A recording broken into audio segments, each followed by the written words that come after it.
Do you enjoy reading? Do you enjoy reading short stories? Do you enjoy reading scary stories? Then I have just the thing for you. Stories of the Bizarre and Terrifying Omnibus 1. A complete collection of all of my short stories so far in one handy little collection. It also comes with a handful of neat little extras, including a glossary of all the creatures and forces I created over the years, author's notes providing insight into my creative process and inspirations, and even 2 all-new short stories that function as proof of concepts for 2 ideas I've had for much bigger works. If you're at all interested, feel free to check out the links in the description. It's available in both ebook, paperback, and for the first time ever, hardcover.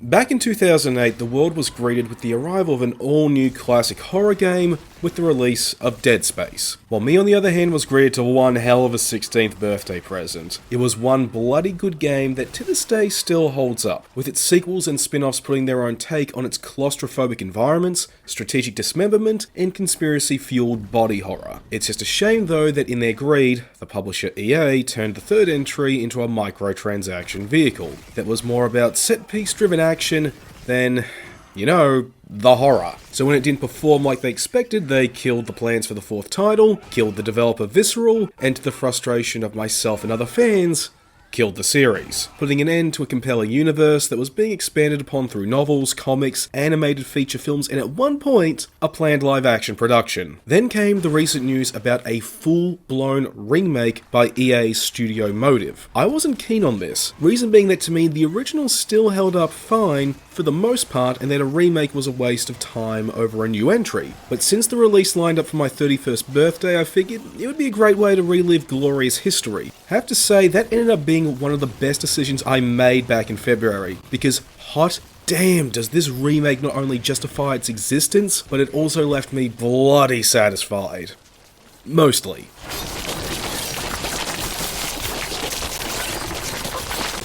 Before I go on any further, I want to make something clear about this review. It is primarily going to be a critique based on the differences between the original release and the remake. It won't be my only point of criticism and praise, but it's where most of my analysis is coming from.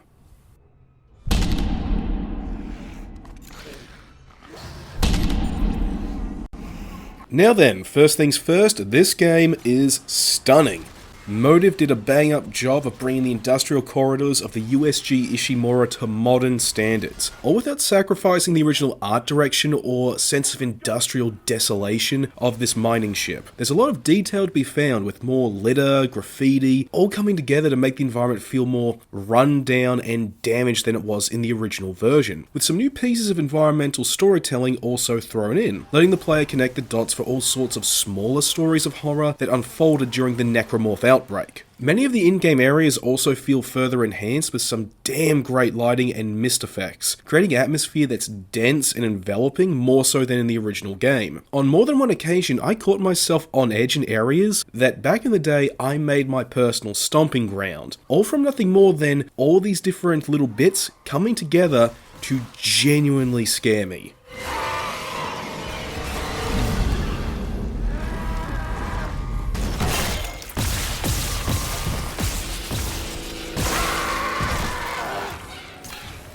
Now, as for the story, I have to admit, Motive did a good job of updating it without butchering it in the process, for the most part. It's still the same story again, but with some new added details and takes on narrative beats that keep things fresh for returning fans, but also better sync up with the 2 later games, as well as the wider lore as a whole. We now get to see parts of the Ishimura that were never part of the original game, adding to the believability of the setting. Events have also been expanded upon to give them more weight, or just stick out to the player more, and there's also some new takes on original twists that were undeniably fantastic decisions. But some of these decisions were weaker compared to others and do make the narrative weaker as a result, like the addition of the character Chen. He's now the red shirt you see die at the beginning of the game, and is a character with a history connected to Hammond, but it doesn't work because we don't know anything about this guy, and the history just comes off as hollow. Characterizations and voice acting too have also left some negative impacts. Kendra, for example, she's been changed from the detached insider psycho who has been playing us, instead to a buddy who's reluctant rather than a manipulator. It also doesn't help that her and Hammond's new voice acting is just weaker than what we got in 2008, robbing moments of narrative weight. There's also been some changes done to the narrative beats that connect the first game to the animated Downfall movie. Now that movie kicked ass, by the way, and if you haven't watched it, I recommend you do.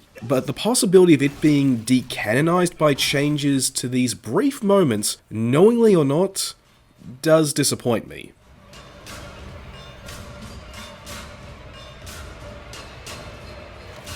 But what didn't disappoint me were the new areas motive included. Rather than being made up of self-contained levels, the Ishimura is now one big interconnected labyrinth. You still use the same tram system to get around, but now there's also maintenance tunnels and additional pathways that keep everything connected. It all feels believable and makes the famous planet cracker feel all the more, well, alive and real. And these new additions also slot in perfectly with everything else without ruining the pace of gameplay or the narrative. There's also some new set pieces that really do add to the thematics of the game. For instance, instead of just buying the weapons from the shop vendors, you can now actually organically discover them as you progress, similar to the famous scene at the beginning of the game when you get the plasma cutter for the first time. You'll find things like the pulse rifle beside a dying security officer, or the flamethrower lodged in a fleshy growth. However, some of the original set pieces have been reworked or completely removed, most notably being the turret sequences.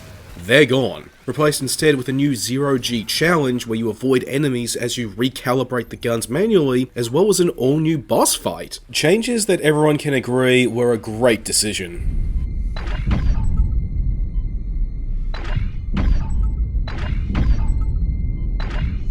Calibration complete.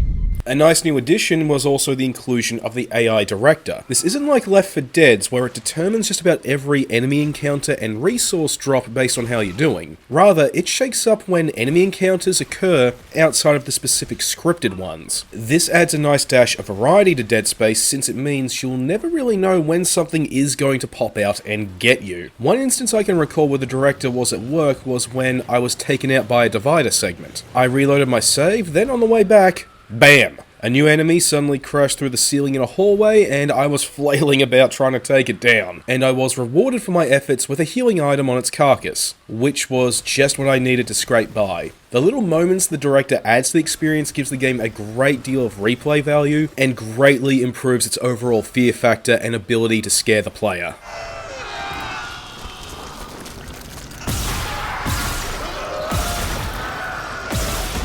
Though I do have to admit the game's fear factor is impacted by how Isaac handles. I recently played a bit of the 2008 version, just for a bit of nostalgia's sake, and I noticed a night and day difference between how Isaac handled in that compared to here in the remake. In the original, his melee and aiming felt a lot looser, which made combat feel more frantic and desperate, without necessarily feeling unresponsive. This actually drove home that he was not a trained soldier, but an engineer. Whereas here in the remake, though, he's a lot more tighter and responsive. I wouldn't say this means he feels like a COD protagonist, but it does mean that, say, when you get into a tight spot or you come out on top of things, it doesn't feel as necessarily desperate as it did in the 2008 original. And hell, while I'm on this tangent, I might as well also say that I'm not a huge fan of Isaac getting a new face either. This in particular is a nitpick since he wears a helmet for almost the entirety of the game, but if you do check out the original game, Isaac had a distinct look that was recognizable amongst the slew of brown-haired protagonists that came out during the 2000s. His appearance is now based on his voice actor, and I'm not calling this guy a chode, or that he doesn't deserve this honor, but whenever I see his face, I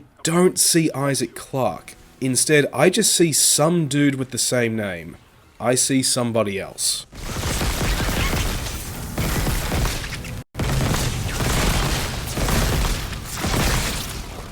Now let's wrap this up with one thing I'm sure you're wondering about. The game's performance.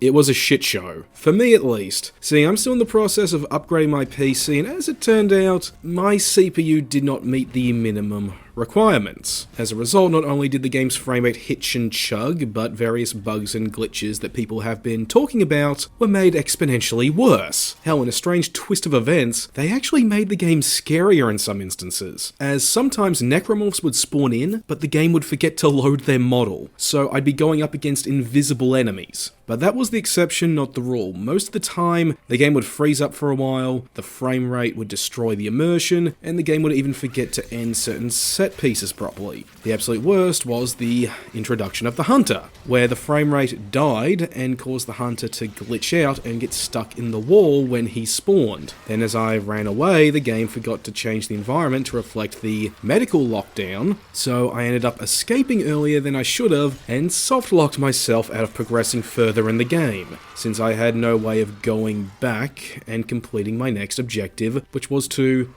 end the lockdown. That's also when the game stopped wanting to load my earlier saves, so I could undo this, leaving me with two choices: start over again from scratch, or stop playing altogether. I chose the latter because I had to get to work on this review and it was already behind due to other factors going on in my life, but seeing the game perform like this on my PC was just unfortunate, and it really did taint a lot of moments that should have been a lot better.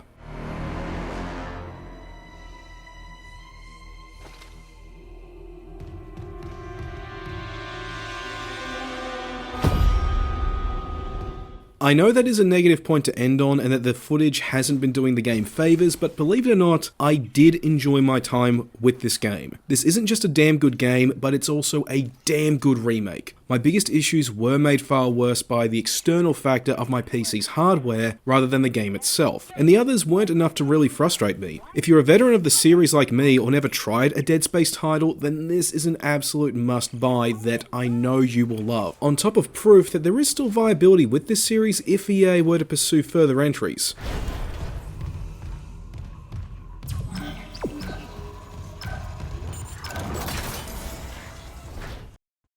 Hey, thanks for checking out this video, I really do appreciate it, and if you really enjoyed it, by all means hit the like and the subscribe buttons, that would really help me out. For the next game review, I'm planning to review the remaster for Fatal Frame Master of the Lunar Eclipse. I've been really looking forward to this, and I've also got reviews for the likes of the Resident Evil 4 Remake, Atomic Heart, and a lot more in the pipeline. But with those two in particular, I'm mainly holding off on doing those until I've finished upgrading my PC, just to avoid another Dead Space Remake or Hogwarts Legacy-like situation. However, I might do those sooner rather than later. I've done some tests on them, and I've seen that they do play for the most part acceptably on my PC as it currently is. But for now, let's wait and see. I got all that more coming up, so please stick around, and also feel free to check out my book, links in the description.